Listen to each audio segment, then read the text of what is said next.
Welcome, welcome, welcome. Sorry, I was watching Dax Shepard's podcast the other day, and that's how he starts his armchair expert podcast. I was about to say armchair cynics, but that's a band. All right, well, welcome to the Forge Your Future Challenge Day 1. If you are here watching live on YouTube, which is where we're live streaming this, you can let us know in the chat. We're going to have a mix of people from the Time Crafting Trust community, as well as people who are just, they've been keeping up with my work over the years, and they want to start off basically the final third of 2025, or if for me it's the first third, I guess, because I start my year in September, with intention and purpose, aligning your intention and attention so that way you can actually be your most productive self. And you cannot hear me. All right. Is anyone else having that issue? Okay, everyone else can hear me. All right, thanks. If you're having problems hearing me, just reboot the stream and you should be able to hear me. And again, if you're watching this after the live stream, well then ultimately what you can do is just you'll be able to comment in the chat and so on and so forth. So bottom line is we're going to get things going here in just a minute. If you are joining us again, just let us know where you're from. We're seeing a lot of members of the Time Crafting Trust community. We've got Tammy here, we've got Ksenia here, Jackie as well, Joyce, Gloria Jean, as I mentioned before, Tim all the way from the UK, as well as Pete from the UK as well. People from all over are watching. Marion, thank you so much for being here as well. Another member of Time Crafting Trust, a premium member as well. A lot of premium members in here as well. So we're going to get going here today. And again, this has been a challenge that I've done in the past. It's been a while since I've done it, but there are people who have taken that challenge before. We used to combine it with a Facebook group. We used to live stream it to Facebook as well. We still have the Facebook group active. You'll see that if you've grabbed your PDF worksheets. I've got day ones. I actually have all 3 days here. You will get each worksheet the day of the workshop or the day at the end of the workshop. So what'll happen is after we're done the live stream today, you'll get an email at some point before the end of the day, kind of wrapping up what we talked about, as well as the worksheet that you'll need for the next day. And we'll also include the link to the subsequent days live stream, so that way you don't miss it. Although, again, if you're following me here on YouTube, you should be able to find it. This is not really a closed challenge per se. Anybody can really be part of it. In fact, we're broadcasting this live to YouTube right now. So if you're joining us and you're like, what did I stumble into? Stick around. We're going to be here for the next couple of hours going through day one of this challenge.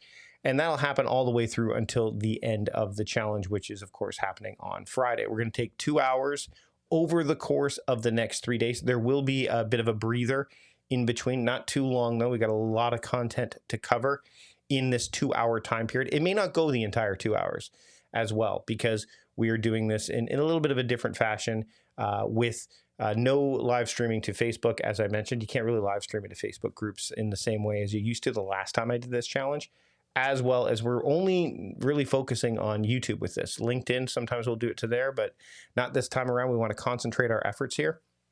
Sarah is in the chat as well here. She'll be kind of checking out what's going on with any questions or any thoughts you may have. And she can communicate with me in the back channels to let me know if there's anything that pops up. So if you have any questions or insights and thoughts, share. I can actually add them to the screen here as well. As you can see, I agree with Sarah. It's wonderful to see everyone today. And so if you have any questions or anything that pops up, Sarah will be able to communicate those to me as well.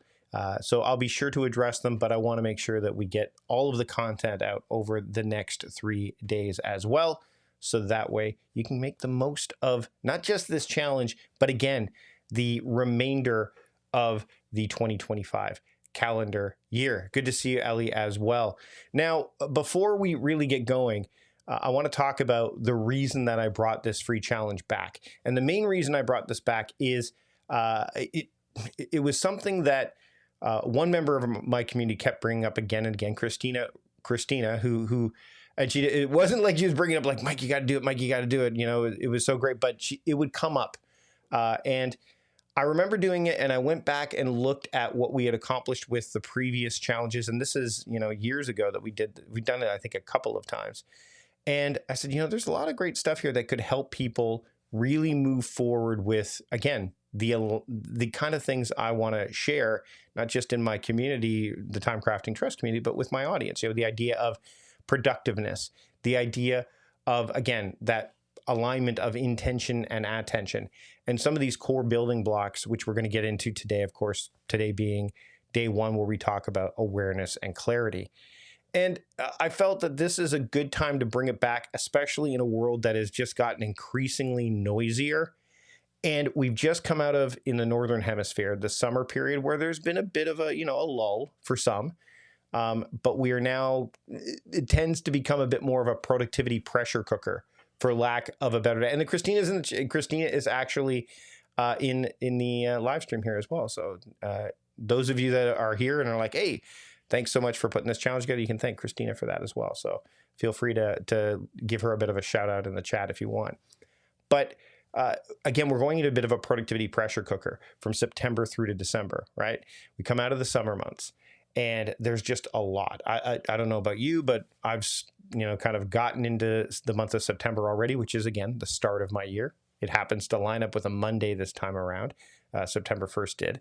So for me, it was very much a going out of the summer months and into September, where there's a lot of things that I need and or want to do. And how do I align that? How do I make sure that I'm not, you know, compromising quality for quantity? And there we go. We'll add this there. So there's Christina right there. And I want to make sure that I can, you know, use my own, you know, my own tactics, my own strategies, things of that nature to help with that. And so, you know, I've got the book, The Productivity Diet, which you can see right there. There it is, my book, The Productivity Diet. I went through the book and I said, you know, there's a lot of stuff here that I brought up in the Forge Your Future Challenge, enough to tease, you know, and not necessarily go deeply into during the challenge. The book covers a lot more stuff in detail. But I felt that if I feel this way, and I'm somebody who lives and breathes productivity, then I can only imagine what others who are using productivity as a means to an end are feeling. And we know that in certain parts of the world, we'll talk about, you know, the Americas, the United States, Canada, et cetera. You know, as we get into November, all of a sudden there's the holiday season. And basically from mid-November till the end of December, there's personal and professional priorities are colliding. There's a lot of things going on. So we want a lot of runway. And I figured this is a good time because we're in that spirit of, hey, it's a new phase, a new season. People like Gretchen Rubin, Martin Short, and others. I know I put those two, what do those two people have in common? They start the year in September. And so that's the reason for doing this, especially this first week, when we do have indeed a shortened week. It was Labor Day in Canada and the United States this past week. So we've pushed this to the Wednesday to Friday because of the holiday period. But by doing this, you're going to be able to set yourself up with, 17 weeks, essentially, of what do I need to do? What do I want to do? What matters most? And let's make sure that we give and devote, as much of our effort, attention to the things that truly matter. And that's what Forge Your Future is all about. That's what this challenge is all about. Interestingly, inside of my community, but also I've seen this online as well, people are doing what's called the Great Lock-In. So from September through to December, it's really intentional focus, to a degree, maybe even hyper focus, to steal a term from my friend Chris Bailey, on very specific things, rules, regulations, things that you have. This is a way to kind of help you move forward with that sort of idea as well. So if you're focused on this concept called the Great Lock-In, then this challenge also will help you. And again, if you're just saying, hey, Mike, I'm scattered at the end of the summer and I want to be able to kind of refine my focus, really figure out what I'm going to be doing, first off, day one's great for you, but the whole challenge will help you out with that. So no matter how intense you want to go with this is your challenge, right? And yes, we're seeing in the chat, you can start the year you want anytime you want.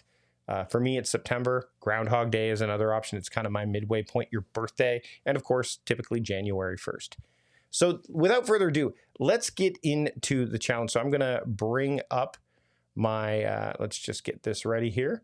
And again, it's been a while since I've done this. So I want there'll be I'm not going to say it's going to be clunky to get going, but nonetheless, the technical aspect of things is something that you're gonna have to bear with me a little bit as we make our way through. So you can see me, if you can see me and the slide in the upper corner, that's great. If there's any obstruction, just let us know, and we'll make some technical adjustments on the fly. We've got a couple of hours here to make that happen. So without further ado, let's get into the challenge itself. So we are now in day one, and the focus for day one is awareness and clarity. If you are getting ready to go here and you don't have, say, a cup of coffee, or you don't have, say, some water, some note-taking elements, if you don't have, again, these worksheets ready to go, you may want to get those as we kind of go make our way through the presentation as well today. But perfect. Thank you, Christina, for letting me know. I'm going to take a sip of my coffee. By the way, really quickly, I'll share this again real quick. For those of you who've seen me do this stuff before, this is the coffee mug that I typically drink out of every morning. And it's a Ben Franklin quote: "What good shall I do this day?" And the reason that I have this, and let's get rid of that thing right there. There we go. Basically, it starts my day off with, again, that level of intention I'm looking for. And sometimes you need those emblems, those avatars. And I'm going to talk about one a little bit as we get going. But the first thing that we're going to talk about here is,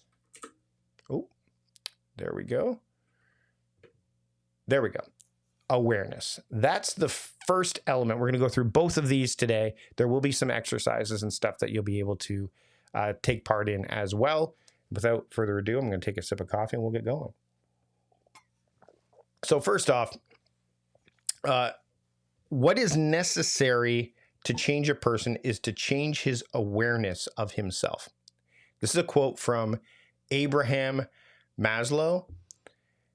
And for those that don't know who Abraham Maslow is, well, Abraham, he came up with what's called basically this pyramid, the Maslow pyramid here. And yes, for those that are, I see in the comments, and Sarah, if you could handle that, worksheets, there were worksheets that were sent out, the links in the emails and stuff, but we can drop them in the chat as well. We'll make sure that you get worksheets. If you haven't got them, and you can email back and we'll help you out with that. But so there's this hierarchy, this pyramid, and the Maslow pyramid basically is these 5 levels, right? So you really need to be aware of these things because the higher up you go in the pyramid, you go from basically survival to thriving. So from survive to thrive, the hierarchy of needs. Thank you, Christina. It is early in the morning for me as a night owl. So again, the first level of this pyramid is the physiological needs. So food, water, warmth, that sort of thing. All right. And that's the basics. If we don't have those, then, well, we're not gonna survive. The other thing, the next level, which is also an area that you could survive, but you would be incredibly anxious, I would imagine, is the safety needs. So security, safety, and that can come in the form of, the kind of things that you put in place to protect yourself, that sort of thing. But also the kind of things, the people that you surround yourself with that can help you feel safe, secure, family, those sort of things, which leads to the next one, which is belonging and love needs. And that's how you graduate up to this hierarchy of needs, which is the belongingness and love needs. So intimate relationships, friends, family, community, that sort of thing. And once you're there, you're now going from survival and you start to shift into this area of thriving, right? So the next one after that is esteem needs, prestige, feeling of accomplishment. So this is kind of where a lot of people end up staying. They stay in this area of, well, I've got these things done. And often what happens, and we see this happening more and more, especially in a world that is increasingly asking us to do more, right? To keep going, to check off as many boxes as possible, not necessarily with quality in mind, but quantity in mind. And that's why when you get your inbox to 0, you feel that level of accomplishment. That's meeting your esteem, right? That's you've decided that is where it kind of ends. And so, and again, there is still that aspect of survival that's happening in there, but thriving is starting to have a bit more of a say in things. Okay. And then finally, self-actualization. So this is the highest level in the hierarchy of needs. And by the way, there has been some contention around whether or not this pyramid is actually, needs to be inverted. There's been stories about that in terms of, again, depending on what belief system you follow, a spirituality aspect of things can tend to flip the pyramid. Even Maslow himself said that he may have missed a couple of things along the way, but we're going to use this as a core element because self-actualization, the idea of achieving one's potential, which includes creative activities, that's when you're seeing a greater balance between surviving, those basic needs, and then thriving, right? And when you can break into that level, that top element of the hierarchy of needs pyramid, that's when you start to feel, again, flow happens easier. There's this innate sense that you are following your calling, your vocation, things of that nature, and things like ego. And things of that nature, they don't take a back seat per se, but it's, as Michael is saying in the chat, it's the best version of yourself.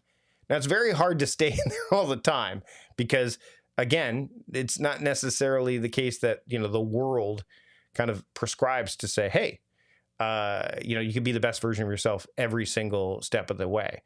I mean, we're human, right? And there's a humanness element that allows us to oscillate between these and sometimes have some overlap. But you need to be aware of these, and you need to be aware of where you find yourself more often than not. And if you find that you're not hitting that, quote, best version of yourself, that top pyramid, you need to start to ask yourself why. And that is a level of awareness that, is sometimes hard to admit, hard to, I wouldn't necessarily say see, but hard to, dive into, because ultimately it involves making sure that you are balancing qualitative productivity with quantitative productivity. And it's what I call productiveness, right? The state of productiveness as opposed to the activity of producing, which is productivity. So time plays a huge role in this, right? The idea of time plays a massive role in this. And when you're looking at this pyramid that we just discussed, and when you're looking at the future, obviously time plays a role. People, the future is now and now and now, right? So time plays a massive role, but the way we interact with time as we are forging our future really matters, right? We need to figure out how to leverage our relationship with time as opposed to manage time, because time moves on whether we want it to or not. Like I just pointed out, the future is now, and then now, and then now, right? So now is the only real time that is happening consistently. But that doesn't mean you can't forge your future. You just need to figure out how to combine the idea of, how do I survive and thrive? How do I make sure that I'm doing both of these things? And how do I do this in a world that operates on objective time, which is why we have a clock? There's very, very specific things that man has created to allow us to, again, move through time objectively. The clock, the calendar, even the week, which, by the way, is the truly only man-made element of time that doesn't involve nature. When you think about it, the day, the month, seasons, the year, they all involve nature, right? But the week, and there's a great book called The 7-Day Circle that shows the history of the week, that shows that we have tried to manipulate time to fit, a week-like structure for centuries. And when you start to understand that time moves on whether we want it to or not, and that time is not something that you can manage or use, and you start to think about things differently with time, then it allows you to kind of hit that self-actualization, that best version of yourself more often than not. And it allows you to forge your future in a way that will serve you in the future and in the moment. But you need to have something that you can anchor yourself to do this. And once you've got this awareness, and again, awareness will lead to clarity. We'll get to clarity in a little bit here, but you need to understand that your brain, the way it operates in a world that is, frankly, moving on with or without you, you need to figure out how to anchor yourself so that you can move forward in a way that works best for you, but also in a way that allows you to function in the world today. And by the way, if you're watching this live, this applies. If you're watching this 3 years from now, it applies. If you're watching this 10 years from now, it still applies. So how do we do that? How do we understand? How do we, make the most of our relationship with time and use our brain to help us with this, as opposed to kind of not do that? And this is an area that you need to understand what the brain loves, and it loves patterns. It absolutely loves patterns. And I'm going to tell you a story here. You can see on the slide, there is this pattern shape. I took this photo a number of years ago when I was in, I think it was Mexico, on a family vacation. And I just loved the pattern. There is a pattern break there if you take a look at the top area. So what I was focusing on wasn't those little pattern breaks. I was focusing on the things that were structured, right? So this great video yesterday on TikTok, of all places, where this gentleman was talking about nature and said order and chaos. I'll see if I can find it, and I'll put it in the Facebook group, but I'll also share it inside of the Time Crafting Trust community, and maybe even in the comments a little bit later, or the description. But what this gentleman showed was basically a pine tree, like the branches of a pine tree. And when he did that, he showed that this is what order looked like in nature. And it looked like like the branch or the offshoot of a pine tree, with the needles kind of splaying out like they would. And then he showed another photo of all the needles lined up in a kind of bar graph. And he said that was chaos. And to the human eye, it would look like the bar graph version, where they took the stick and separated the branch and then the needles and the twigs and separated them all out. He said that to the human eye is order, but to nature, it's chaos. So one person's order is another person's chaos. And there's this great quote, of all things, from the Marvel universe that says, humans are odd. They think order and chaos are different. And they're not, depending on who you're talking to, depending on your situation, they are not different. They are one. You need both, right? And what we want is balance. And the brain loves patterns because it helps us get to that. I'll tell you, this is the kind of stuff that makes you stop in your tracks. When you start to actually observe and become aware, you can see these patterns, like hexagons. I was obsessed with hexagons when I first did this challenge. For those that actually were part of the challenges before, and went to the Forge Your Future challenge before, and are even part of my community, you know that I've got an obsession with hexagons. And it started a number of years ago. I was seeing them everywhere. So this is this is the AeroPress that we have at home that I make this coffee in. See, if I'd cued it right, I would have sipped the coffee then. And then, I was seeing them on sides of vehicles. I was seeing them in the lamp in our living room. I was seeing them on the rims of another tire. I was seeing them, and I can't remember the name of these things that are in the they're in the middle of the street. I think they're used in Amsterdam and other parts of Europe, where they use these little stanchions, these huge concrete stanchions, but they're shaped like hexagons. Sure, it's got a circle in the middle, but nonetheless, I was seeing the hexagon. And this leads to this idea of the Bader-Meinhof effect. Now, if you don't know what the Bader-Meinhof effect is, well, it's when your awareness of something increases. So a good example of this would be, let's say you're going car shopping. You're going shopping for a vehicle. This is a common one. And let's say you're going to go look for, I don't know, let's say you're going to look for a Nissan Leaf or something like that. And as you are shopping for this, you're noticing that you see a lot more of these Nissan Leafs on the road. Or let's say you're not looking for a particular brand, but you know you want a green car, let's say it's a green SUV. All of a sudden you start seeing more green SUVs on the road, right? And I know that a lot of people, when the Cybertruck came out, when you would see Cybertrucks sparingly, you would notice them. And I mean, the difference is the Cybertrucks are really noticeable. So that isn't quite the same thing. It's for things that you would not normally otherwise notice. Your awareness of something increases. Now, this can be good or bad, as I'm pointing out here, especially when coupled with other cognitive biases. So this is where people get in trouble with AI, right? They'll say things like, they'll ask AI questions, and because it's got confirmation bias infused in it, if you were to give AI, let's say you're using ChatGPT, and you ask it to, what do you think of this idea? Because it's yours, it will largely, at least at this phase of the game, this might change. Say, oh, I love this. This is a great idea. And then it might couch the response with, here's things you might want to consider. But it will never outright, unless you instruct it, and even that takes some doing, to say that's not a good idea, right? So again, these cognitive biases that we have in our own brain, because the brain, as much as it loves patterns, it also, looks for them through biases.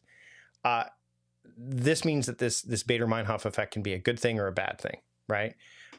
Another interesting example that happened just yesterday is I was getting my haircut, and we're seeing a lot of comments in the chat, by the way, which I love. A lot of chat about this kind of stuff, which is great. And I was thinking about the video that I saw, and I'm going to share this in content outside of here. So, you'll be able to refer back to this, and I might even link back to this. Orson Welles had a video where he said, someone asked him if he had a life worth of regrets, if he had any regrets. And by the way, Orson Welles, for those that don't know, famous filmmaker, Citizen Kane. Unfortunately, his last film role, although I'm okay with it, was Transformers, the movie, but I digress. He actually said, yes, I have a lot of regrets. Anyone who says that they don't have any regrets in life, means they didn't truly live, right? Everyone has regrets. And I thought about that. And I thought, I have had this phrase that I've thrown around a lot, which, by the way, I went and looked through the slide deck to make sure that I didn't use this phrase because my stance on it has changed. And I said, maybe capture everything, regret nothing is too black and white. There's no nuance there. If you capture everything, then you'll regret nothing. But clearly, there will be regrets. I believe what Orson Welles said. We all will have regrets. It's just how deep they run, how bad, there's nuance to that even. And I've captured it, but I haven't done anything with it yet. And actually, I captured it with this idea of maybe what we're looking for with capture, and we'll get to it in a little bit, is this idea of fishing, which we'll get to, again, in a little bit. And I thought, I'll let it go. And then last night, I was watching the Peacemaker show with my son. And there's a scene in episode 2 where John Cena is literally doing this to get a girl that he was interested in a playful way to come to him. He was doing like a fishing motion. And my brain went, this is a sign that I should be doing this sooner than I actually said I was going to do it. Now, that to me is an increased awareness around something that I thought about, but it was only brought to light by this completely unrelated TV show that, and used in a completely different way that I never thought of. But what it did was it put me in this place of, hey, you need to pay attention to this a bit more. So again, these cognitive biases can play a huge role. And again, they can unintentionally forge our future, which is why I told the story. I mean, I wasn't going to write about that anytime soon. I wanted to go deeper, et cetera, et cetera. As soon as I saw that, I'm like, okay, I need to up the ante on this. Now, how I do that? Don't know yet. Could be a social media post, could be a bunch of different things. But nonetheless, I pay attention to that stuff. And then by seeing it, I'm taking that as a signal. I'm sure this has happened to you before as well. right? It's not deja vu, it's none of that stuff, but it is this increased awareness around something that's in the zeitgeist, perhaps, that you're like, hey, I want to make sure I take notice of this. It could be very well that the universe is sending you a signal, and I'm open to that. And when you have awareness, it's totally having you open to that. And the reticular activating system of the brain comes up in the chat as well. I don't know a lot about that. I've looked at this particularly. I'd like to go deeper into that. And we'll talk a bit more about that moving forward. All right.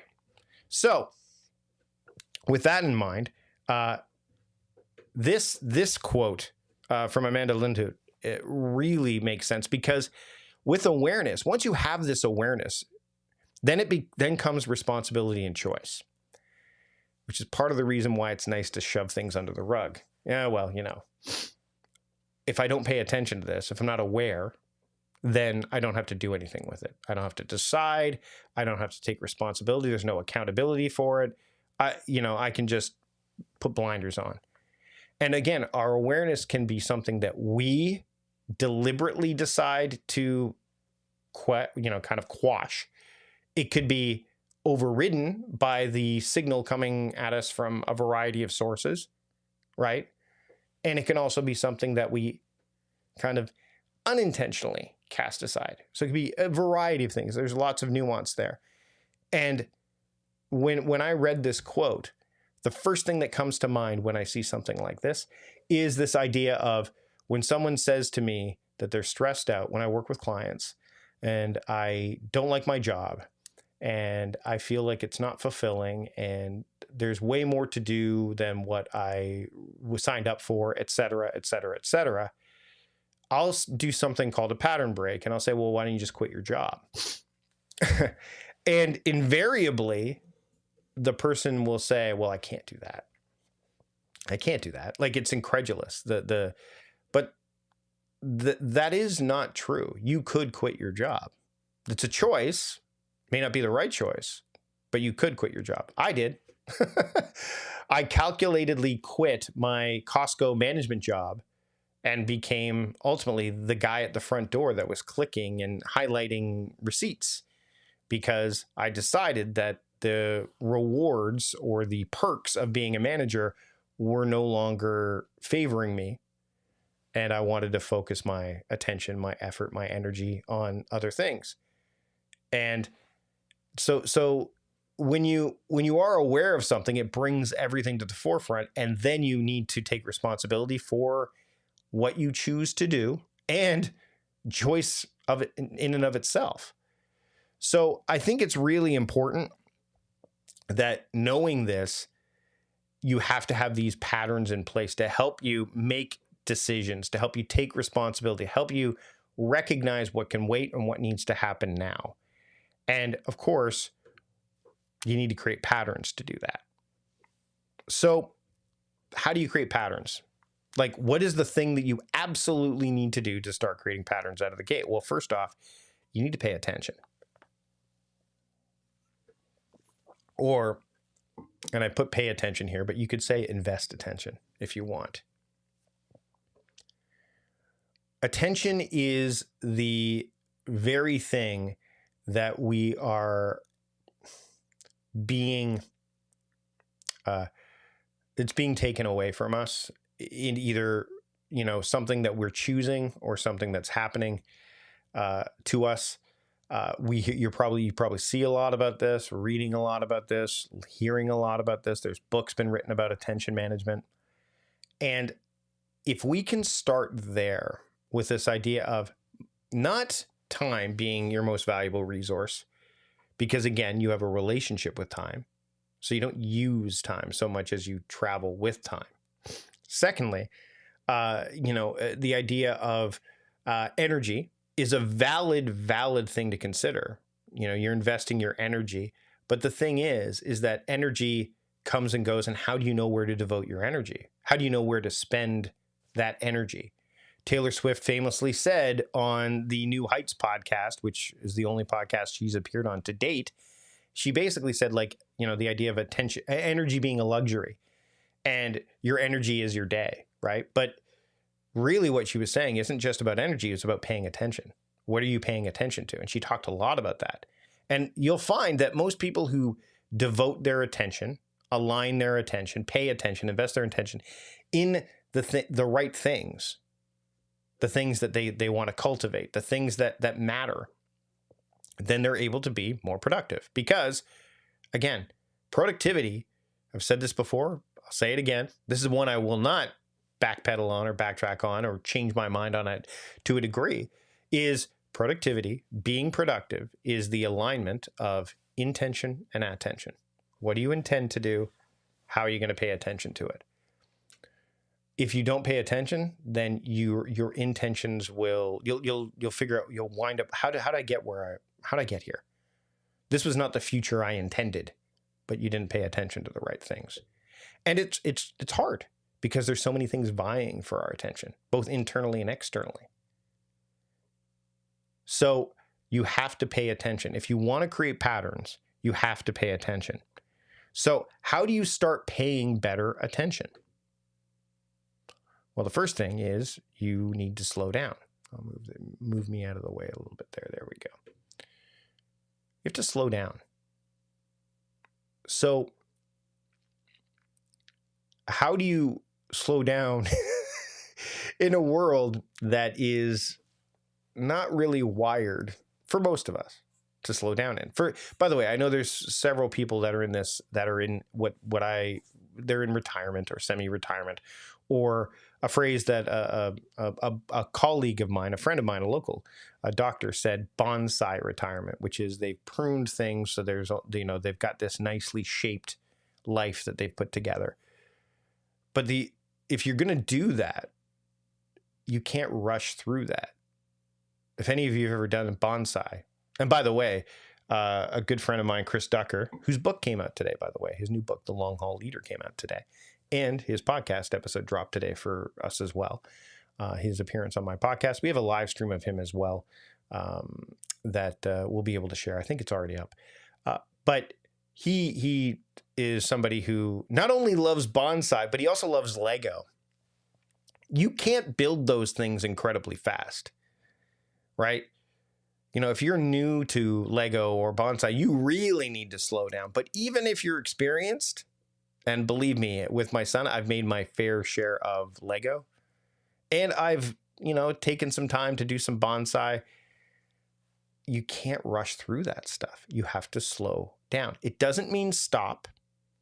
It just means slow down. And we rush through so many things because we think we're going to run out of time. There's not enough time. I don't have time. Really, there's this exercise that I'm not going to do here now because YouTube doesn't like dead air, but where I will demonstrate that our ability to detect how much time has passed is not accurate. The precision level is low for the most part. Now, if you meditate and you reflect regularly, which is another one of these things that you can do to start paying better attention, you'll notice that you actually have a better sense of passing of time. You can say, oh, that was longer than I thought it was, or that was shorter, right? When you're in the state of flow, time is, it's either standing still for you, but flying by another direction, or vice versa. So it doesn't mean to stop. It just means, what if you turned it from the 1.25 speed that you're operating at? Maybe you're watching this video at 1.25 speed now, which is just a little bit faster, to 1. Or what if you're watching this video right now or listening to a podcast at 1.5 speed? What if you bring it back to 1.25? And Jackie brings up a really great point in the chat here. This is especially true if you're time blind. If you have time blindness, so ADHD, anyone who has that challenge or is navigating that, slowing down is helpful. And patterns, of course, too. As anybody who, Jesse Anderson, anyone who is either researched ADHD or has that challenge with ADHD or attention deficit, is the patterns and slowing down are super helpful because it helps you make the right choices. It helps you see things a bit more clearly, right? Again, we're going to get to clarity in a little bit here. The other thing here, and you notice it says capture everything, is to take notice. So take notice, right? And that means that's the first sphere of attention. I mentioned this in the book, The Productivity Act, the 5 spheres of attention, right? There's awareness. Well, there's noticing, there's awareness. There is focus, there's concentration. There's these levels of attention. Noticing is just, hey, I see this. This might be sending me a signal. Do I want to do anything with it? So capture everything, right? Good example. I already illustrated it. Sitting, having a haircut.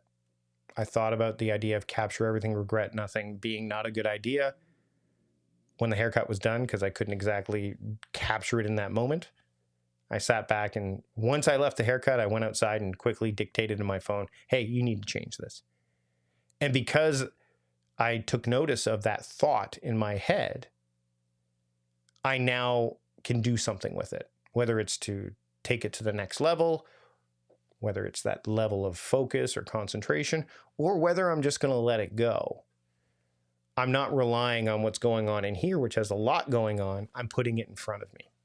And really, when you notice something, that's what you're seeing, something in your periphery or in front of you that you want to take notice. Rob Walker has this great book called The Art of Noticing that I highly recommend, because there's exercise in it as well. But things that you notice, right?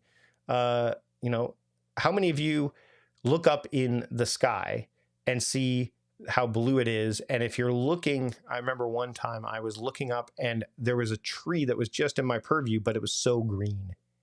Like the leaves were so green against the blue sky. Just noticed it, took a photo of it, right? Didn't go anything further with it. The only thing I thought of was, wow, that's amazing. How often do we stop to do it? It took me seconds to do this, but it led to, it was a slowing down process. I noticed it and it made me feel good. It was, which is productive, right? Now, these don't have to take hours. I know a lot of people don't have that luxury of, me being able to go for a walk and write and so on and so forth. We don't all have that. But I mean, things like, hey, what if you slowed down for a second and took notice of how delicious your cup of coffee was, right?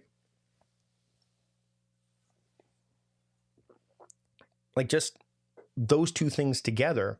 If you slow down, you notice more, and then you can capture it. Hey, I really like this recipe. Let me make sure I write it down. So again, slow down, take notice, and reflect regularly. Reflection happens before and after every action, whether you want to have that happen or not. We reflect, we act, we reflect. It's happening just as quickly as we make decisions. It happens just as we are learning, even when we don't think we're learning. If you're watching, The White Lotus on TV, you're learning something.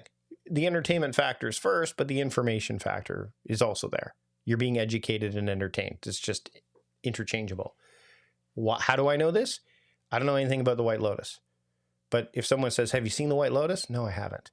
Oh man, it's so great. There's this thing and They learned that and they can teach me that. Now I can do whatever I want with that, but that's an example where there's this passive aspect of that. We're noticing things in a passive way, but if we tap into awareness, then we can really do something with that. Reflecting is so important. Actively reflecting, tapping into that can really help you. Again, I brought up the idea of John Cena doing the fishing motion in the show. And that was, all right, well, what should I do with that? That's a reflection point. Taking all those three things together allow you to pay better attention. And you can reach those higher levels in the spheres of attention. It's kind of like a bullseye. If you look into my book, it shows, we talk about how those spheres of attention build off of one another. And you can do this for a variety of things too. I've got a blog post. I don't know if Sarah can throw this into the chat. If she goes to the website, she can find it. It's like the news and your attention, like how to use the spheres of attention to help you pay attention when you want to. Notice, dive in, like how do you leverage your attention in situations like this where the noise is coming at you? So these are how you can start paying better attention. So with that in mind, we're gonna do an exercise now. It's a very simple exercise. You don't need your worksheet for this. If you've got the worksheets, those will come a little bit later because you'll be able to do the worksheet stuff a little bit later. But what I want you to do is I want you to start paying attention. So the idea behind this is you're just going to empty what's in your head right now. Think of it as a classic. I'll give David Allen his props here from the Getting Things Done methodology, brain dump. It's interesting when we talk about this, and I'm going to go to, just go to me now rather than the slide, because you'll be able to see that in a second. But how many of you, by the way, in the chat, if you want, you can say, yes, I brain dump, and tell me how often you do that, whether it's once a week, once a month, whether it's when you feel overwhelmed. Doesn't have to be a specific time, could be a specific state that you're in. But I have found, especially when I work with clients, that there is a hesitancy to do a brain dump because they know that they're going to see so much in front of them. And it's a way to protect themselves from seeing all of that stuff because they don't want to feel that. Because when you do a brain dump, when you do this kind of activity, you're getting it all in front of you. But there's no context around it other than these are things that are in my head that are just coming out. Things I need to do, things I want to do, etc. But you don't have dates assigned to them, which is the first thing we look for. You don't have priority levels assigned to them, which is another thing we look for. You don't have them compartmentalized into projects. Maybe they are projects and you haven't broken them down. So you see all this stuff in front of you, and you're like, oof. So before you even make that choice, because you're aware what you might see, you're like, you know what? That's fine. I'll just write down what I need to do today. Or I will write down the things that I know that I haven't put somewhere else. So if you're using a task management application like, say, Todoist, which I use for personal stuff, ClickUp, which we use for professional stuff, say you're a Notion user, let's say you're a bullet journaler, so you're using analog, maybe you're using a mix, you're a hybrid like me, because I do have the Monk manual and things like that. Maybe you're using the daily driver, you know, but the bottom line is there, oh, well, I've already written down there, so that's fine. I don't need to, I know I need to do that. But that's not the purpose of the brain dump either. It's to get everything out of, it's mind like water, to point David Allen's phrase out. It's to get everything out of here to get there, to see that stuff. So that's the exercise that we're going to do. And I'm going to give you to the top of the hour to do it. I'm only going to give you 8 minutes to do it. So we'll go silent as we do that. I can't really pop some music up here because of YouTube and copyright strikes and all that stuff. But what I want you to do is just grab a sheet of paper, or if you've got your phone or whatever, it doesn't matter. I don't care how you get it out of your head. But number one, I want you to get it out of your head. I want you to get things out of your brain and in front of you. The rules: don't censor yourself or audit yourself. So if you know, as soon as you have that thought of, oh, I wrote that down somewhere, it doesn't matter. Put it in front of you. Oh my goodness, I want to go on this trip to, I want to go to Italy to see Jamie Vardy play for the new, for his new club.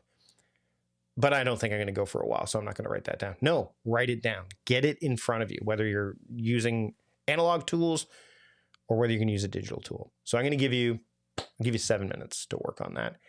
And when you're done, you're going to have to let me know how many things are in front of you. So not necessarily a contest of how many things you can put down, but I want you to spend 7 minutes and just be relentless with this.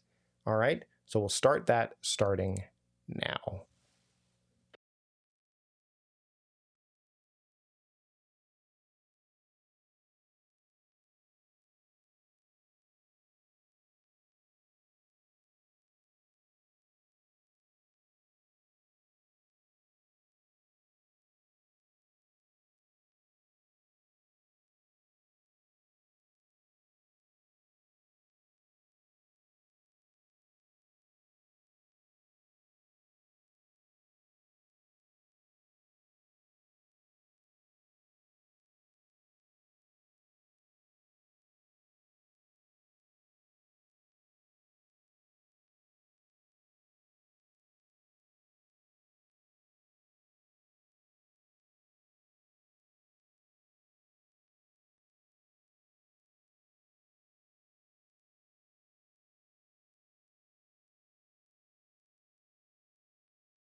All right.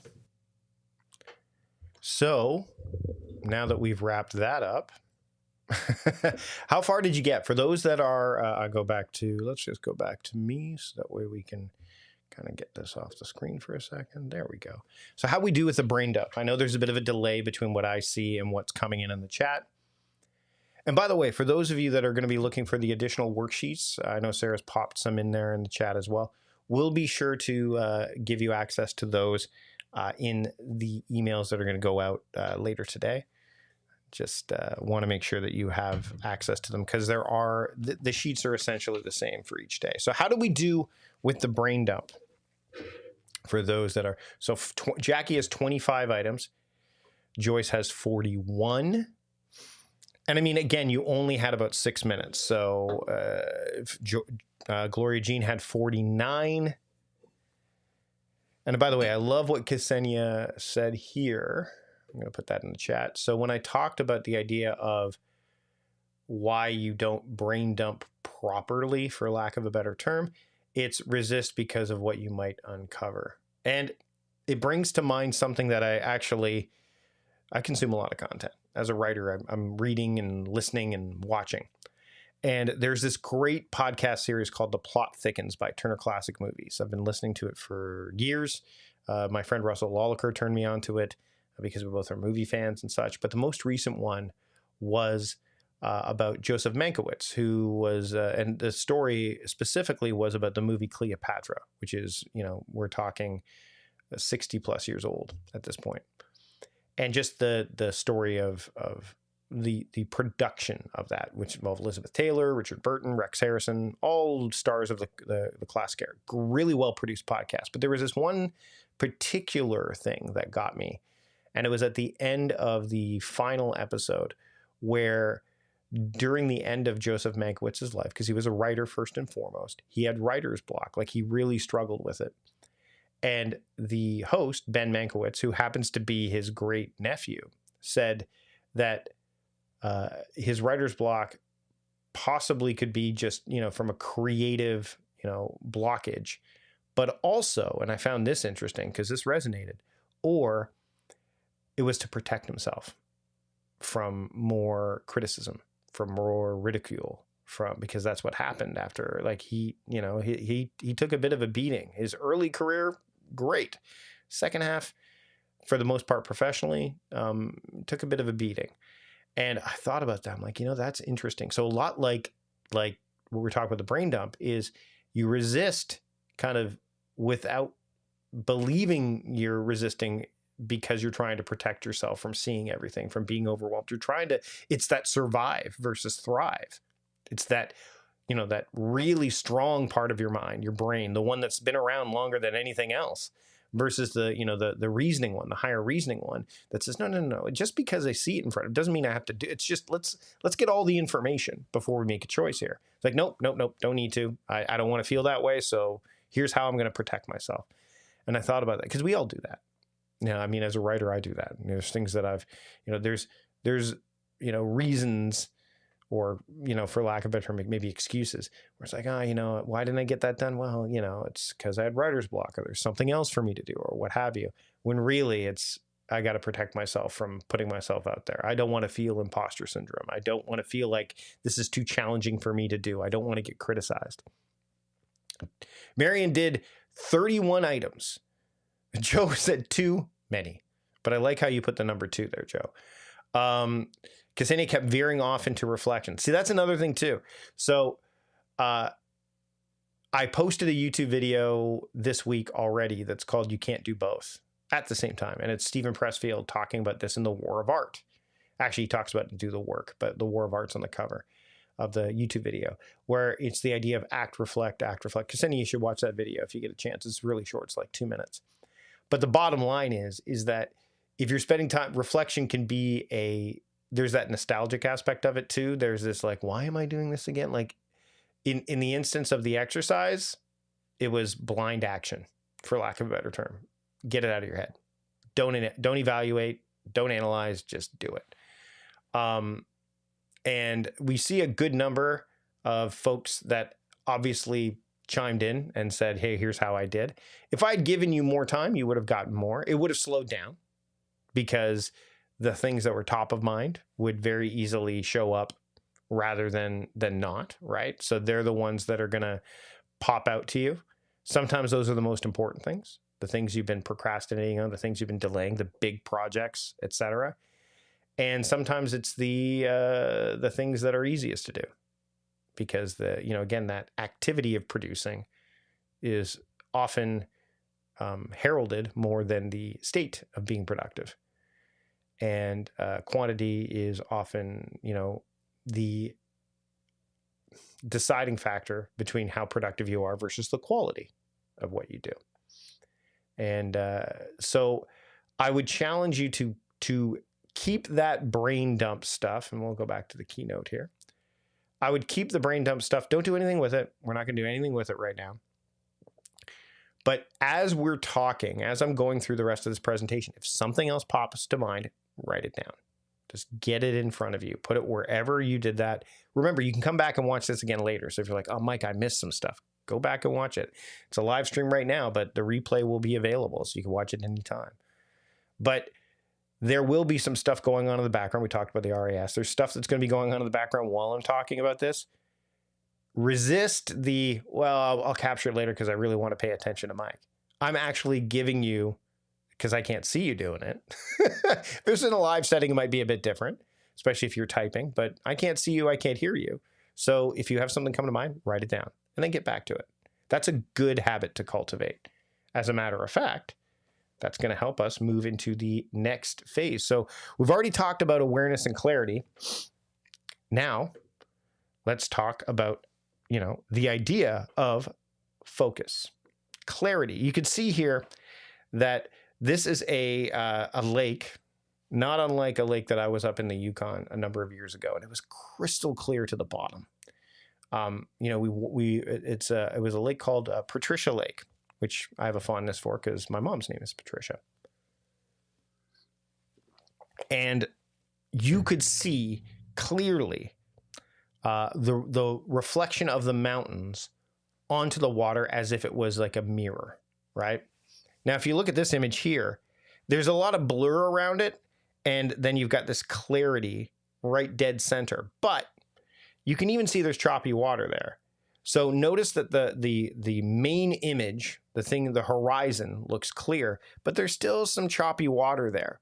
So clarity isn't exactly something that it's either clear or not clear. There's nuance within, right?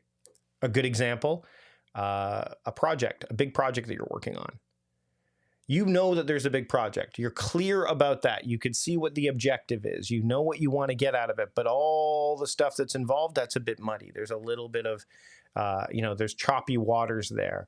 Maybe it's clouded, right? Maybe it's been the turbidity of the water. Like if I was looking at this and somebody kicked up the soil underneath or the sand, and all of a sudden you're just seeing cloudiness, and then it settles, and then you can see the bottom again. When I was at that lake in the Yukon, it was crystal clear until we started to walk in it. And then it disrupted it for a moment, but because the water was so clear, it didn't take long for it to get back to that clear state. If I stood still, I could still see to the bottom, right? But while I was moving, there was, again, some turbidity. There was some waves that were happening. There were some clips, there was ripples, that sort of thing. But as soon as I stopped and stood still, after a few moments, it suddenly became clear again.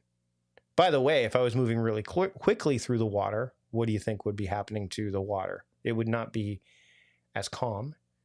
It would be even less clear, and it would take longer for it to settle back down. That goes back to my earlier comment about awareness. Slowing down allows you to get from awareness to clarity as well. So I want you to think about this as we make our way through, because I mentioned Gretchen Rubin in the earlier part of today when I was talking about September being the start of my year. And Gretchen has this quote: "Often if there's something that I want to do, but somehow can't get myself to do, it's because I don't have clarity." I want to organize my kitchen. All right. You walk into the kitchen and you immediately feel tension. Maybe there's this, oh, there's so much here. Where do I even begin? Well, if you took a moment, paused, captured all of the things that you wanted to do inside of that kitchen, as small or as big as you want, right? So let's say you want to go, I want to clean the fridge. Great. The fridge is one element of the kitchen. I want to clean that junk drawer out. That's another element of the kitchen. Maybe you're going to say, I want to clean all the drawers out. Clean the drawers. Okay. Now there's, say, 5 drawers. Okay. So you've got a bit more clarity around it. You know that you're going to clean those drawers out. Oh, but if you're going to clean the junk drawer, that's a very specific thing. So again, taking those moments to break those larger projects down helps you get clarity. So I want you to think about that whenever you're encountering something that you're like, why don't I want to do this, but I can't get myself to do it. Breaking things down. There's a lot of strategies we're going to talk about here, but this is coming from somebody who has delivered a number of books, built, frankly, a personality test kind of program with the 4 tendencies. Gretchen Rubin is accomplished, and that's just talking about her career as an author. Before that, she was working in law, and imagine that. You know, I mean, I'm sure in your life you can see in your own world where if you didn't have clarity, the outcome would suffer. But to get there, you need to have awareness. And there's this quote by another gentleman. I don't think it's in the slide deck, but Thomas Merton said, "Clarity affords focus." So if you want to tap into those higher levels of attention, those other spheres beyond noticing, beyond awareness, into, again, focus, concentration, then you need to get clarity.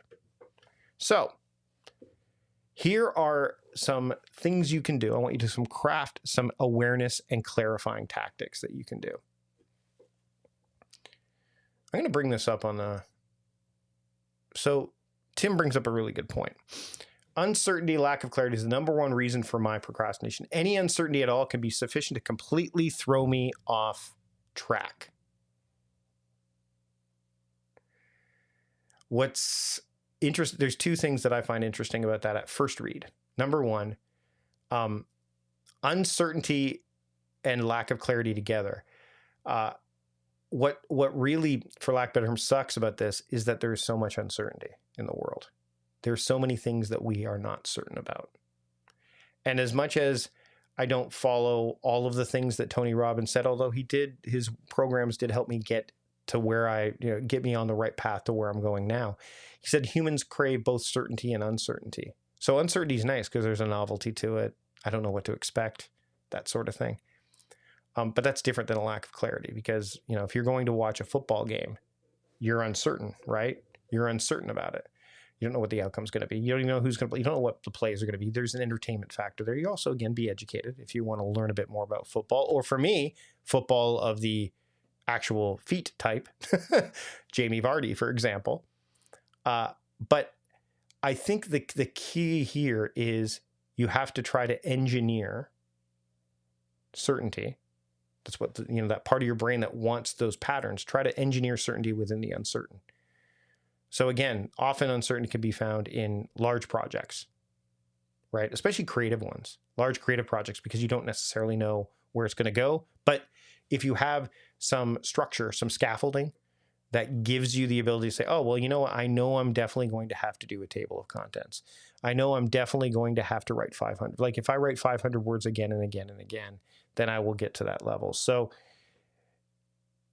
the key here, to go back, just to kind of dovetail off of that into the next phase, is once you kind of recognize, and I'm not saying that, Tim, you don't recognize this, and I'm not saying anybody else out there doesn't recognize this. Once you realize and recognize and come to terms with the fact that uncertainty is there and it will always be there, then that will allow you to go, okay, well, how do I navigate that?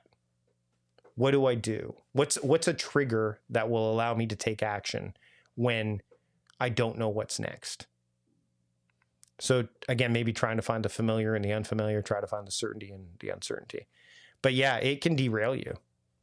It can absolutely derail you. And maybe the uncertainty can just be placated by, I'm going to take 25 minutes, the length of a Pomodoro, and just sit here and break down things.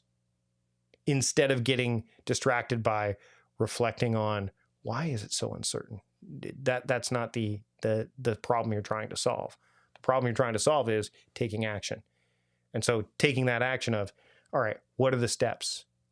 That could be helpful. But there are other awareness and clarifying tactics that you might want to be aware of. One of them is journaling.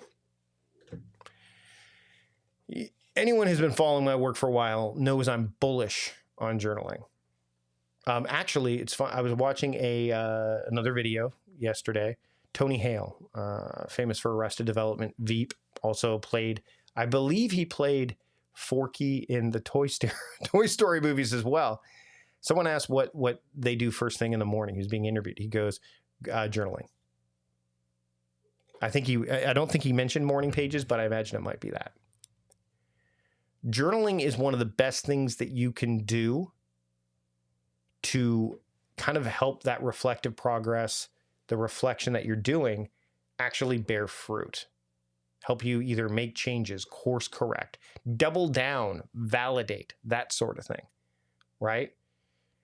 And the great thing about journaling, when you embrace it fully, is that you don't concern yourself with necessarily who sees it, because you know that at the end of the day, if you are going to make it available, you probably won't be around for them to see it. Whether it's in all likelihood when you're no longer here, when the relationship with you in time ends, at least, here, then, at that point in time, you're not here to feel what someone might feel if you journaled about them or whatnot. I'll go back to that podcast episode I discussed earlier, The Plot Thickens. Most of the research, not most, some of the thoughts of this Joseph Mankiewicz gentleman were in his diary that they had. And some of the things that he said in his diary, if Elizabeth Taylor or Rex Harrison or Richard Burton had seen them, these are all major Hollywood stars of their era. And as you can imagine, in order to be a major Hollywood star of any era, you probably have to have a bit of an ego. Their ego would have been bruised. Just as if they wrote a journal entry or a diary and they talked about Joseph Mankiewicz. But he needed that to make his way through this very difficult process of making the film. I have things in my journal that I've forgotten that I've written, but I know that if one of my kids reads it or my wife reads it or something, there might be something in there that they take offense to. But it was how I was feeling in the moment, right? It's the parts, not the whole, I guess, right? But it was so freeing to put that in there. Incredibly freeing in that moment to put that in there, right? Because I was able to let that thing go, right? So how you journal, there's a variety of ways. You could use a physical journal, actually handwrite, which I've done, and I do from time to time. There's interstitial journaling, where you do it throughout the day. And like I mentioned, I'm kind of asking you, based on that first exercise, to interstitially capture while we're going through this right now. So if you're like, oh my God, I should buy a journal. Or I should get a journaling app like Reflection, for example. And I've got videos on this YouTube channel about Reflection. And then, of course, in my Time Crafting Trust community, we have a journaling course, right? And that's for members premium members of the community can access that course. So maybe if you're a premium member and you haven't looked at that course in a while, now could be a good time to do it. There's morning pages, which I mentioned earlier, Julia Cameron, getting things out of your head, free writing. There's the end of day journaling, the evening examination, which is popularized by the Stoics. Ryan Holiday addressed it in his book. Not the ego is the enemy, not the obstacle is the way. I think stillness is the key. That's the one that he addresses journaling in. Heck, Marcus Aurelius's Meditations is a journal. There's a great book right here called The Assassin's Cloak. It's an anthology of the world's greatest diarists. It's right here. And some of the things in Alan Rickman's journal would probably make people annoyed, proud. They'd feel all the feels if they read it. And they can, because it's a published book. I've got plenty of books on journaling, and the benefits of it are huge. It does not take much time to do either. There's a reason that the 5-minute journal exists. You just need to figure out what works for you. Christina brings up a really good point in the chat. I'm not going to put it on the screen, but if you have terrible handwriting and only you can read it, then that also is a benefit of journaling. And by the way, you know, I mean, some people in a cathartic way, they'll journal and then they'll burn their journal, right? So but I'm spending so much time on this because journaling is one of those things that can, you know, heighten awareness and unlock clarity, can clarify. And I think that, like, so for example, like Tim, I'll use yours as an example. The idea of like uncertainty is where you get stonewalled.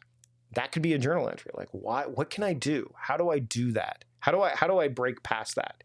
Like, there are things that I will put in my journal. Some journal entries are incredibly short. Some are long and meandering. I dictate them often too, because reflection allows me and my iPhone allows me to dictate them. Right? So journaling is such a huge component. And by the way, and I'm noticing there's 3 here that we want to touch on. So the second one, and this one, this one to me is so simple. Yeah, I want to clarify, Christina, before I move on, her handwriting is not terrible. It's just difficult for other people to read. There we go. There. Now, I don't want to go from like praising Christina to like bringing this challenge to light to also go, but her handwriting is not great. So, activating your to-do list. This is simple. Like it needs to be a cultivated habit, though. It needs to be something that you dial in. And for those that are in the Time Crafting Trust community and have taken other webinars, you probably are already doing this. But it is incredibly simple because it gives your brain a break. And remember, the brain loves patterns. By what I mean by activating your to-do list is that every task that you put down should have a verb in front of it. So, write, buy, fix, pay, read, research, study, learn. I'm sure you can think of other verbs. If you put those in front of whatever the details of the task is, because the devil is in the details, right? You need to be able to get yourself to look at that stuff. And the verb tells your brain, well, I don't know what the details are here, but I know this is a learning task or a writing task or a reading task or a fixing task or a shopping task or whatever. Just that little bit of a boost, that little bit of a hint that you give your brain is so beneficial. Removing friction from the equation, allowing you to kind of move forward in a very quick way. That sort of thing. So to me, activating your to-do list is one of the best things that you can do. There we go. So activating your to-do list, verbs, every verb, because here's the thing. The other thing is, okay, so I have to get weed killer for our front yard because the weeds are popping up already. Despite the efforts of the person that we had help with us and us to try to put gravel down and put pots and all that. In Victoria, Canada, the weeds love pushing through. They are very hardy and resilient. So I want to get rid of them. I don't want to go out there every day and pull weeds. They will win that war. So I captured that in Todoist, but I didn't put weed killer. I put buy weed killer because I know that I need to buy it. Now, once I get the weed killer, then the verb is apply weed killer. Now, if I want to give my brain even more of a break, that's where I can add the details. apply weed killer to front yard or to graveled areas. That tells me everything I need to know. If I just put weed killer to graveled areas, my brain goes, well, okay, I have to put it down. I have to apply it, right? And I know the resistance in that very last example. It's like, well, Mike, of course I need to apply it, like the duh. But if you do that for every single task, you're bound to come across 1, 2, 3, 7, 12, 48, that it isn't as clear. Again, remember, apply weed killer to graveled area. My brain goes, we have a graveled area. There it is. There's the weed killer. Apply. Oh, I know how to do that. Done. Right? So again, that clarity is greater because I've added the verb. If I just put weed killer to graveled area, if I spend a moment to think about it, yeah, okay, I know what that is. And again, that's maybe not the best example, but again, if you do this, if you don't apply the verb to ones that have more details in it, you can get caught up in it. So it's that little bit of friction. And again, beat back the resistance of, yeah, I know what that is. I know I have to go buy coffee, that sort of thing. So again, using the verbs. And Tim, I did put down a weed barrier beneath the gravel, a really high quality one. And how did I know to do that? Because the last time we did that, we put a low quality one. So when we went to buy weed barrier, we said, buy best weed barrier.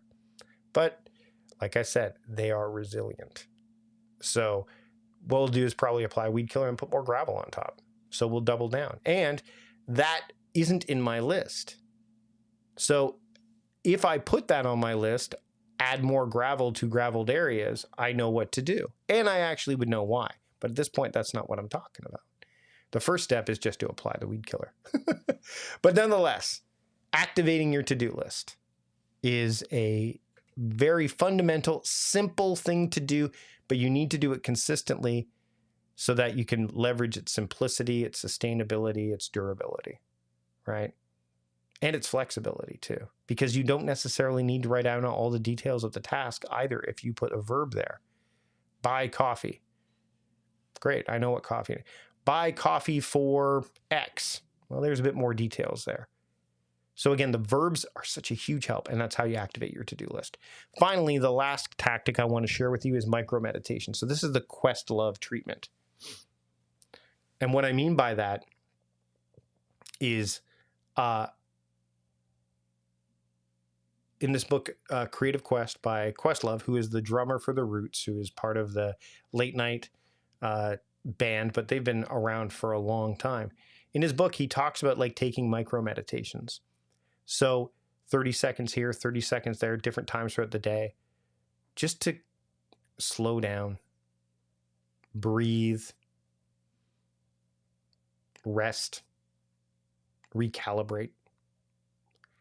Again, this is not terribly hard to do because there are pockets. And once you recognize how short 30 seconds is in one respect, but how long it is in others. And again, I allude back to that exercise I talked about earlier where I have people, again, I'll have people meditate and I'll say, we're going to meditate for a minute.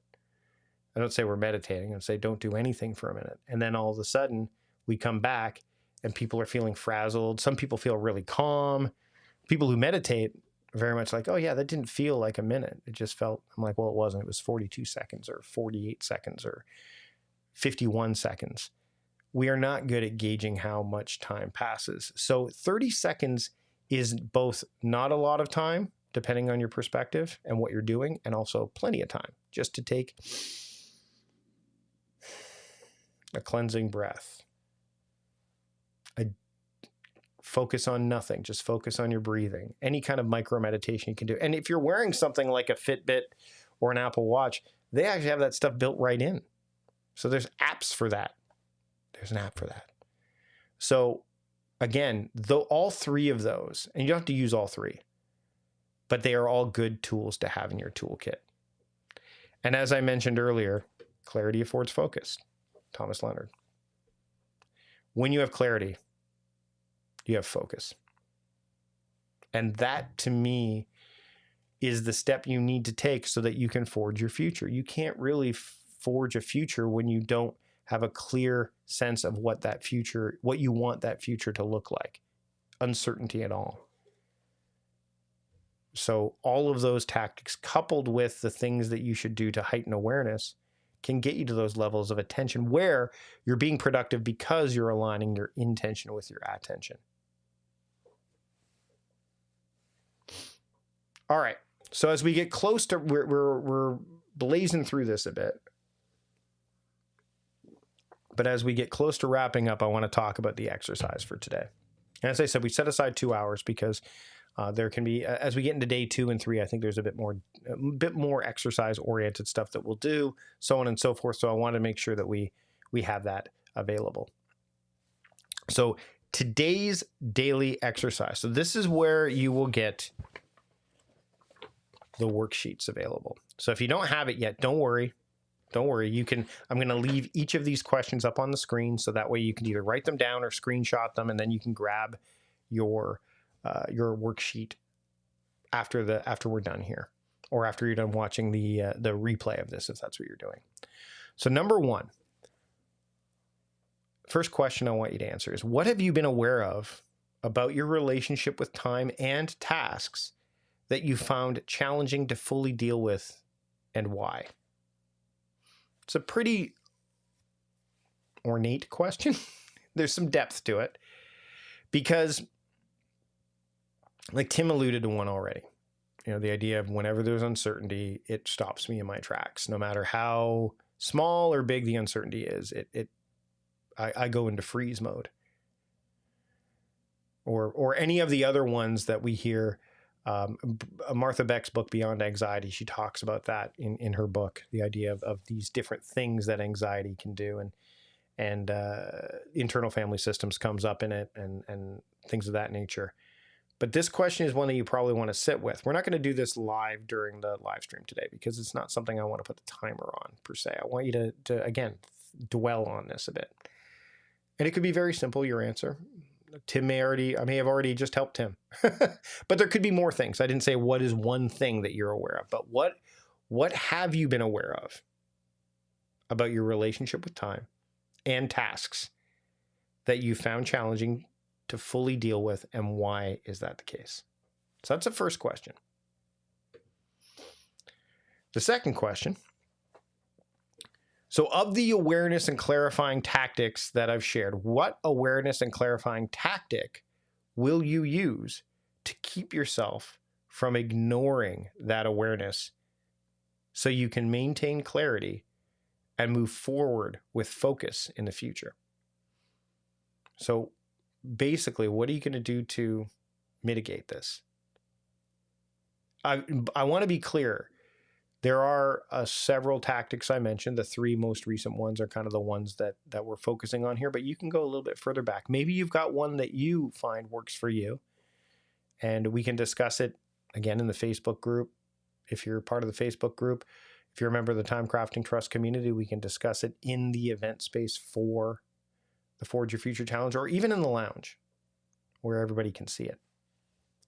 But I want you to choose one. I didn't say what tactics. I said you need to find the one that's going to start the process. Because if you try to do all 3 deliberately, it can overwhelm you as well. So whether it's journaling, whether it's activating your to-do list, or whether it's those micro meditations, one of those 3 will help you. Start with one, get good with that, and then maybe add another. You may already be doing some of these, by the way, but I want you to heighten your focus, your attention on one of them in particular, especially not only over the course of this challenge, or over the course of the month of September, but all the way through at least until the end of 2025, because it's going to help you when things start to get really hectic, whether that's already started for you, whether that's in November when the holiday season starts to approach. This will really be helpful. And if you start now, then you'll benefit from it when, let's say, that busy holiday season shows up and you've got things captured and you've activated your to-do list, let's say, or you've been journaling and you've said, you know what, I need to make sure that I get a head start on, the holiday season. I want to make sure I send out holiday cards this year. Or maybe your journaling is going to be, you know what, I'm going to avoid Amazon this year. I as much as it's convenient, there's something about it I don't want to do, so I'm going to avoid, or I'm going to start thinking about gifts a little bit differently, or I'm going to start to cultivate relationships now so that when the holidays roll around, it'll make it much simpler, easier, better. So that's the second question. And then the third, what are 2 intentions that you're going to give more attention to over the next 6 months? 1 personal, 1 professional. Now you might say, Mike, but you talked about the great lock-in off the top from September to December. Yeah, that's fine, but let's go for 6. You can do it for 4 if you want, but 6 months carries you into 2026 if you're watching this live. And if you're taking part in this starting at the end of September 2025. If you've missed this edition of the Forge Your Future Challenge and you want to be part of it, we're going to do it again in next fall 2026. But from now until, let's say, if you're starting in September, it'll take you all the way to the end of February. That's a good way to make that happen. 1 personal, 1 professional. Notice I'm saying both. Because there's a balance there between personal and professional. If you go all in on professional, then personal is bound to suffer and or stagnate, and vice versa. So what are 2 intentions that you're going to give more attention to over the next 6 months? So there is a fillable PDF. I'll go back to me here now. Let's do this. So there is a version of not just this worksheet, but all the worksheets that you could either fill out digitally or you could print it off and write it out. Excuse me. I do recommend, if you're willing and have a printer, to actually print it out and write it out by hand. There is that kinesthetic action between, writing something by hand versus typing it. Because there's, again, patterns. Right? You can see the patterns when you write, whereas if you type, it's a little less pattern driven. So I would recommend that, again, if you don't already have the sheets, print them off or download them. And if you're going to fill them out, great. Even if you use an iPad or a tablet to write in the space provided by hand, let's say you have an Apple Pencil or whatever. But the bottom line is, or whatever stylus you're going to use, bottom line is, I would love for you, and also again the Paperwhite, the Remarkable, any of these tools that have the ability to upload PDFs to them, you could use those as well. But there is something about the writing this stuff down. See, this is an example of where I would be using my handwritten journal, because there is not just the pattern, but there's a differentiator, right? If I'm writing this out in, say, a green pen or whatever with my fountain pens, it stands out, as opposed to a digital tool that may not stand out. So there's a couple of things with relation to that I think would benefit you actually physically writing out this stuff. All right. So that wraps up day 1. We've already started moving forward. Believe it or not, there's a lot that I've kind of talked about today, and I appreciate you being here for this project, for this challenge. If you're watching and you signed up, great. You're going to get access to all the worksheets and such. If you haven't, feel free to comment. We can help you out, but we'll probably put those sheets in the description as well. That way you can access it and go take the challenge at any time of year that you want. But the live component, that's only taking place today, tomorrow, and Friday, 3 days. And again, we won't be bringing this back until next fall. So the idea here is to take advantage of the time that we have here over the next 2 remaining days. Now, there's something that I want to do, and I've done in the challenge with this challenge in the past, and you'll notice at the bottom of worksheets as well, that I thought was really powerful when we did it. And it was really powerful inside the Facebook group that we had. So if you want to join the Facebook group, I did put a link in the email that you would have received, but we can also put a link in the description to join the group. Facebook groups are kind of on the downswing, to be honest. And so while we will still have that group active, it'll only be as active as we are all participating in it. If you're not on Facebook, you don't have to worry about it because you can do this inside of YouTube here. Or if you're a member of Time Crafting Trust, you could do it inside of Time Crafting Trust as well. And this is what I call the big action move, or the, wait for it, BAM, right? Is what big action, it's a big action move. It's something that I'm asking people who are taking this challenge, either live or on the replay, to share with me. Again, ideally, if you're a member of Time Crafting Trust Premium or Time Crafting Trust, you can share it inside the community just as well as you can here inside of YouTube. In fact, if you're a member of the community, you can create a post and just share it inside the community there. But if you are here watching this on YouTube, you could leave it as a comment. And if you join the Facebook group, you can leave it there. And you could even record a video if you want inside of the Facebook group and post it. Not so much in the other groups. But here is the big action move that I want you to take for day one. So if you're on the Facebook group, you can go live and share your awareness and clarifying tactic in the Forge Your Future Challenge Facebook group. If you're not going to use that, then you can just share your big action move in the comments, and you can put the hashtag there if you want. It is FYF day one. FYF day one. You don't need to put the hashtag inside of the Time Crafting Trust community if you're going to do this, and you don't have to go live, but you can share a photo that commits to it. You could just do a post that commits to it. If you prefer, we may do a post as well. We'll see how this all shakes out. Because again, we're bringing this back kind of out of the vault for this year. But the big action move, when you do this, what it does is it builds community, and you rally others around you, both here inside of YouTube, in the Facebook group, but also in our own community. And that's that hierarchy of needs that we talked about. You're at that mid-level area where you've got the belonging, this feeling of belonging and such. So I want you to share this. And again, if you want to screenshot this, you can right now. It is also listed at the bottom of the worksheet. So if you have the worksheet, you could do that as well. And with that in mind, tomorrow, we're going to tackle something that invariably happens when you start to become and tap into that awareness and not just push it aside.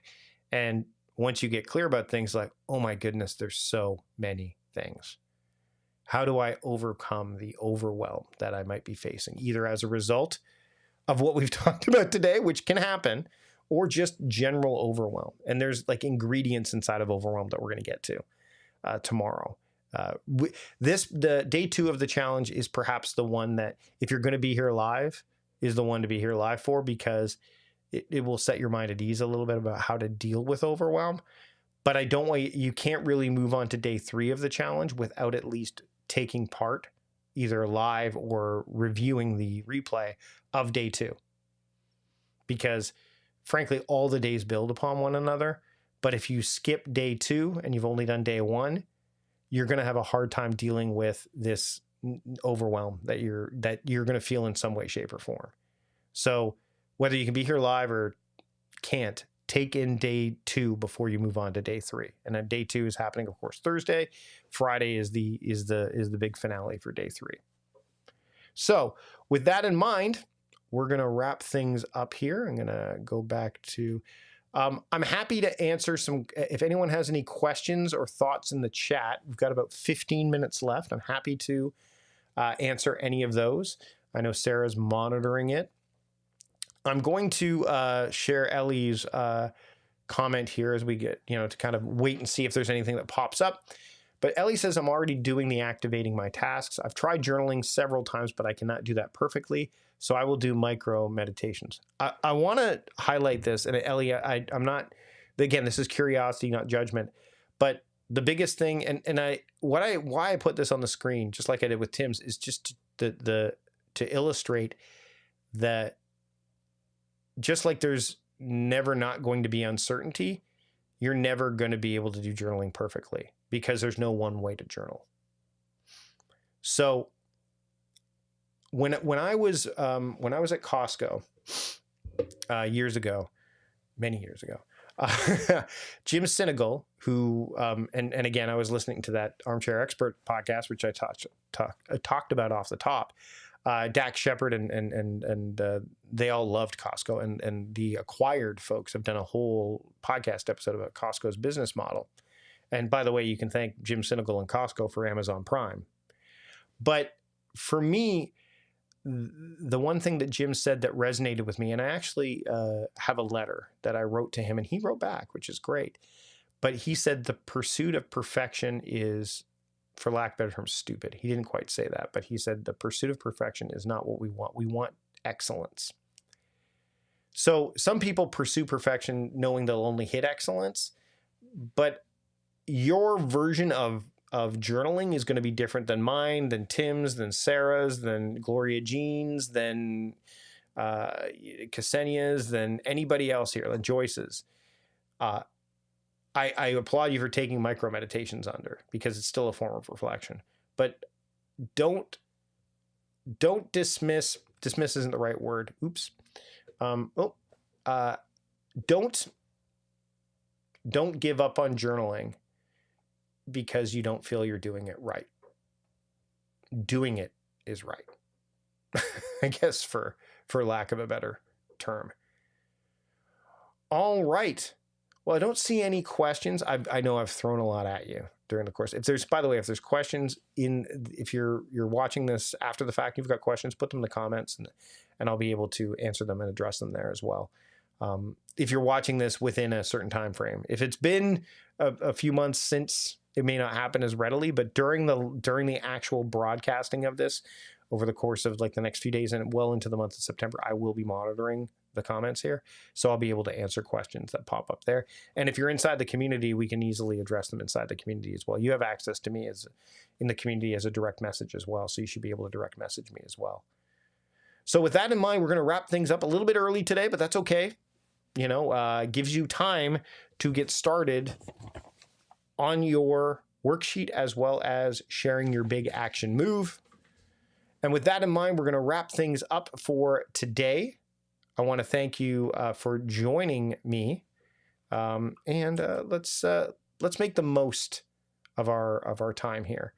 Let's make the most of the next 3 days, because I think it's really important that we start off the tail end of the calendar year for most of you, or the beginning of the year for me, in a way that works to forge the future that you want to have. And setting aside 95 minutes to 2 hours for 3 days to make that happen, or if you're speeding up this process now, the 1.25 speed, nonetheless, it's going to help you.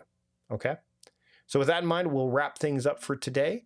I look forward to seeing everyone tomorrow that's here live. If you're joining us for the replay, I hope to see you live. If not, take care, and we will see you either inside the Time Crafting Trust community, or we'll see you elsewhere. Take care. Hope to see you tomorrow for day 2, where we overcome overwhelm. Thanks so much for being here today. We will see you tomorrow.